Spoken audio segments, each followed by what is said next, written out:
which adds to certain scenes as well as taking the original narration out of the opening.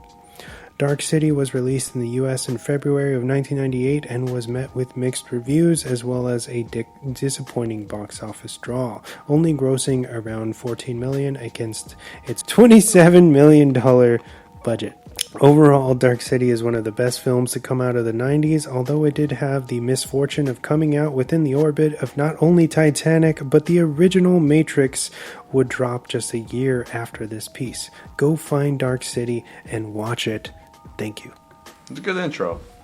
Yeah, opening up against Titanic, which was in its 10th or 11th week of release, but speaking as someone who was there when that movie came out, Titanic, I'm speaking of, like, I cannot tell you how much of a juggernaut that film was. Yeah. Like, it was huge, and it, like, kept adding. You know, usually a movie opens and then drops. Even if it's a little bit, it usually will have a drop-off, but Titanic seemed to be a multiplier where it just kept going. This is juggernaut. Yeah, juggernaut. So anything that came out within 2 months, 3 months of that release just got steamrolled. I think... And this was definitely not a movie to open up against that. Dark City, in its defense, I think the opening week, it landed at 4, which isn't terrible. It's not great. It dropped off. That's the thing. It did drop off, yeah. Like I said, most movies tend to. But when you have a new movie and you open up at like number 4, that's usually not good. I started working for the theaters when that holiday season. So. Oh, really? Yeah, that was when I started. Was that Christmas? And yes, this was a movie that was just dominating everything, and every show was always sold out. Did you for weeks watch it yourself? Yeah, I've seen it a few times. Yeah. I mean, I think we even talked about it last episode because of the James Cameron thing.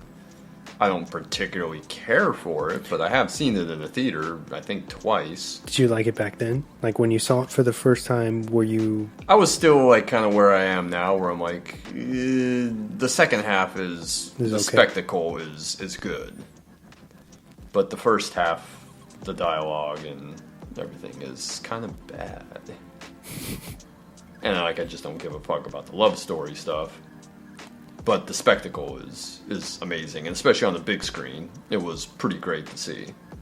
And it just kept doing business, so anything that was coming out against it was just getting crushed. And unfortunately, Dark City, opening up in the wake, like I said, I think it was 10th or 11th week, still got absolutely crushed. They kept prolonging their release to not have this happen, and it, you know, Titanic would not go away. To be fair, everyone thought Titanic was going to bomb. Mm-hmm. Like, the early calls on that were like, this has cost way too much money, this is not going to be a big hit, and everyone was wrong. Originally slated to open on October 17th, 1997, Dark City was very similar to Warner Brothers' Mad City, which was opening up, I think, in November of that year. So New Line wanted Proya to change the title. I think they were going to choose Dark World and Dark Empire. Those are shitty titles. Proya said no, sticks with Dark City, but its release got shuffled to January, which it would have been even worse then. And eventually to late February 27, 1998. So yeah, they kept moving it around. They should have released it in the fall. It probably would have done much better then than it would have in the Titanic wake. But also, not only is opening up in February kind of weird, but then the way that I feel like this movie was marketed and promoted as a straight-up horror film. Yeah. It was kind of dishonest. You're absolutely right. I like the trailer a lot, and because the trailer doesn't give anything away, there is no dialogue, there is no voiceover in the trailer, it's just clips of scenes, which I think is very effective. But yeah, I don't remember a lot of marketing for it. But if they were pushing it as a horror movie, it definitely is not. That's what I think they were doing. Yeah, trying to push The Strangers as like the horror element of it. Bad decision. But I saw it in the theater, and I mean, there was like 2 other people in this theater when I saw it. Did you see it when it opened? Or Mm-hmm. Yeah, absolutely. Yeah. Loved it. Only 2 other people. This theater was fucking empty when I saw this. Did you see it alone? Yeah, as I do most movies. I've always been like, oh, hey, I'm going to go watch this movie. This is when it works out, so I'll just go. If someone wants to come with, that's cool. If not, I'm fine going by myself. I don't care. I just want to see a movie in the theater. But yeah, when I went, it was probably like right after I got off work or something, which I had a tendency to do a lot. Which once I was done with work, I would stick around and watch a movie. Mm-hmm. And it was probably one of those times. But so it was probably a 5 or 7 p.m. show. And yeah, the theater was fucking empty. It's like me and 2 or 3 other people. It's unfortunate. It's such a good film. They did more promotions for when it was being released on video. Because obviously I was just a kid when this came out. But I can remember the marketing went hard once it was about to drop for video and DVD or whatever.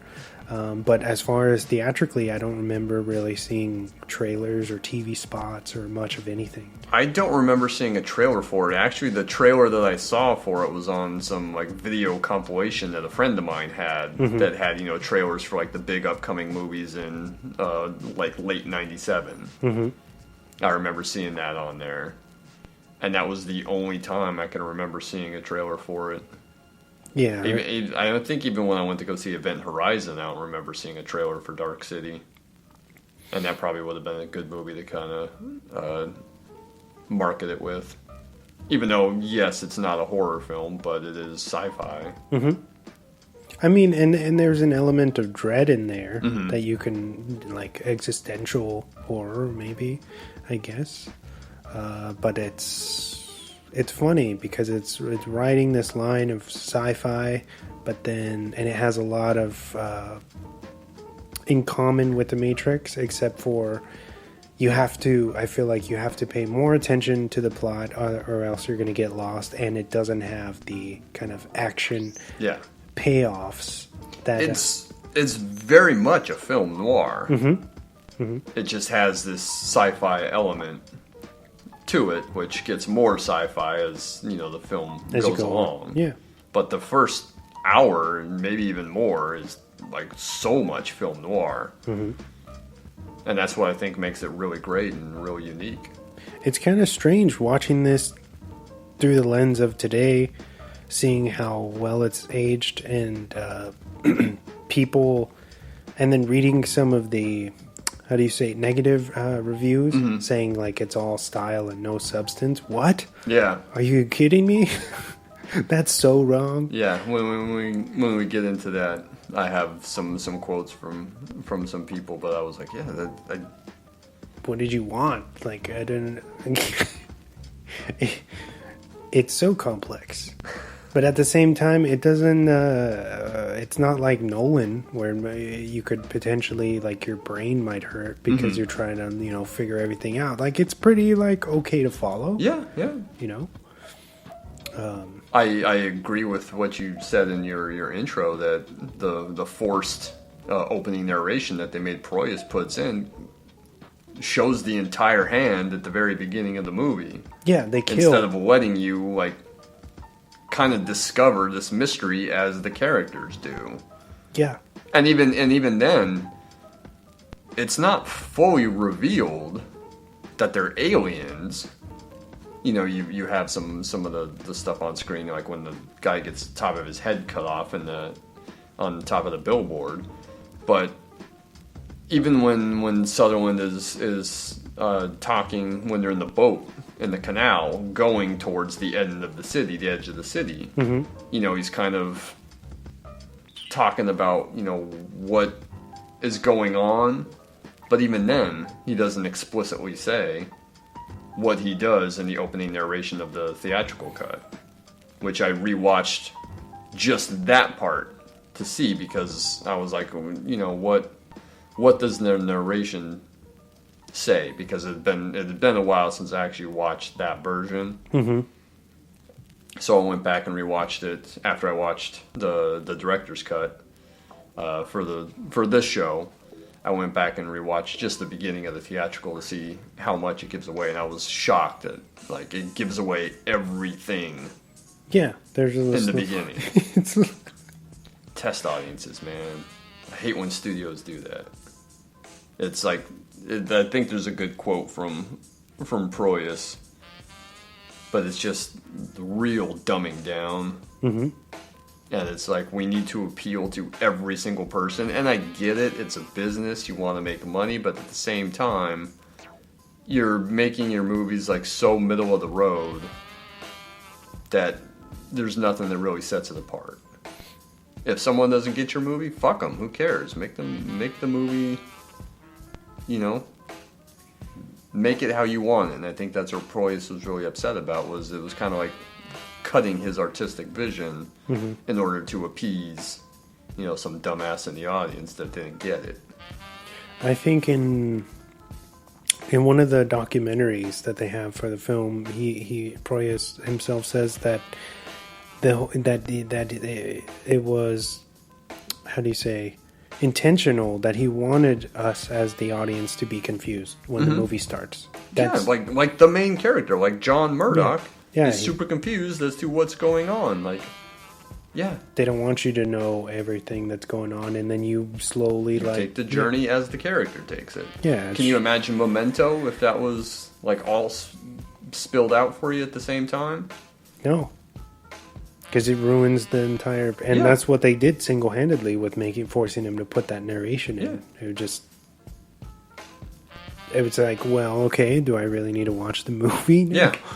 Pretty much. Yeah, you just told me everything. Now I know what's going on. You know, the character doesn't, but I'm already 10 steps ahead of him. I hate that. That was a bad move on New Line's part, trying to appeal to everyone. And guess what? The movie didn't do well anyways. Would it have done better? I don't know. I don't know, because I think that this is a movie that, much like another Blade Runner, it just wasn't appreciated until later. Did you, in your notes, did you read anything about how they were pushing for this to be PG-13? And the MPAA said no, because it's just too weird.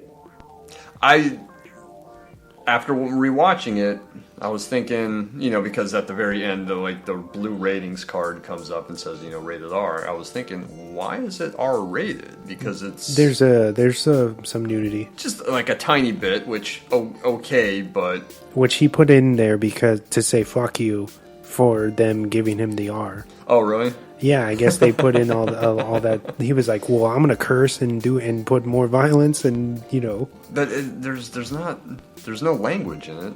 They're not dropping F-bombs or anything. No, it's there's like a brief scene of nudity when he's in the prostitute's apartment. Melissa George, right? Melissa George, which is the first film, I think. Debut, which is they shortchanged her. Yeah, we will talk about that more later.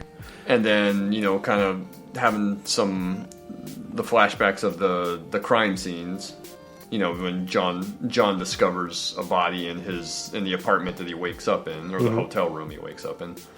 So just beyond that little bit of nudity, why was it R-rated? Because even like the violence isn't extreme. No, it's more the threat. How do you say? Like the threat of violence, not so much actual like you're seeing gore or anything like that. The craziest thing that I can remember is like the dude getting his top of his skull cut off. But even that's not super graphic. They're not alive. They're a being. You know what I mean? So it's not. They use the dead as vessels, is what Mr. Hand says. It's like a carcass that they take over. Yeah. Yeah, but yeah. There's worse stuff. It gets brought up every now and then on this podcast, but the MPAA are fucking idiots. How they rate movies is always so weird. I don't know if they're ever going to get rid of them or revamp that